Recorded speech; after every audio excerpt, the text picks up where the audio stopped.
Jagat maya dihebohkan dengan adanya insiden berdarah berupa penusukan terhadap dua remaja yakni Raja Julianto dan Deva Haryanto di Jalan Mertasari Sidakarya Denpasar Selatan pada Kamis tanggal 2 Januari tahun 2025. Kini pelaku penusukan tersebut akhirnya terungkap dan ditangkap. Dia adalah seorang pria asal Bima, Nusa Tenggara Barat bernama Indra Gunawan. Usut pemicu penusukan tersebut adalah masalah pembayaran di tempat pelaku minum bersama teman-temannya. Peristiwa ini bermula ketika pelaku dengan teman-temannya minum-minum di Kafe Rindu di Jalan Danau Tempe Desa Sanur Kau, Denpasar Selatan.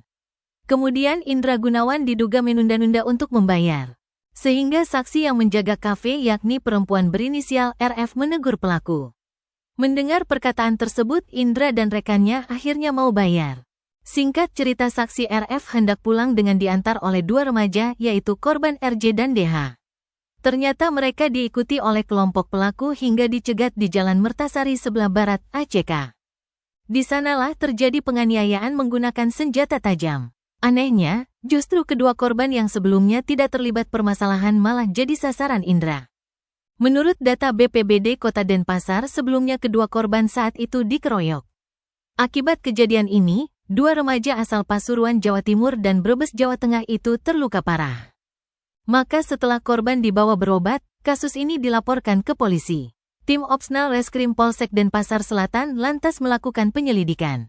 Hingga mendapatkan informasi bahwa pelaku ingin melarikan diri ke Bima melalui Pelabuhan Padangbai.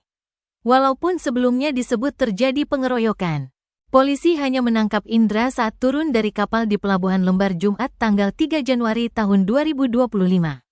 Karena pria itu mengaku hanya dia sendiri yang melakukan penusukan.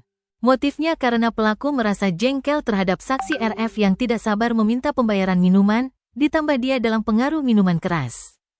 Pria kelahiran Bima itu sempat membuang barang bukti gunting yang digunakan menusuk di mesnya di Tabanan. Kemudian sajam itu diamankan oleh polisi.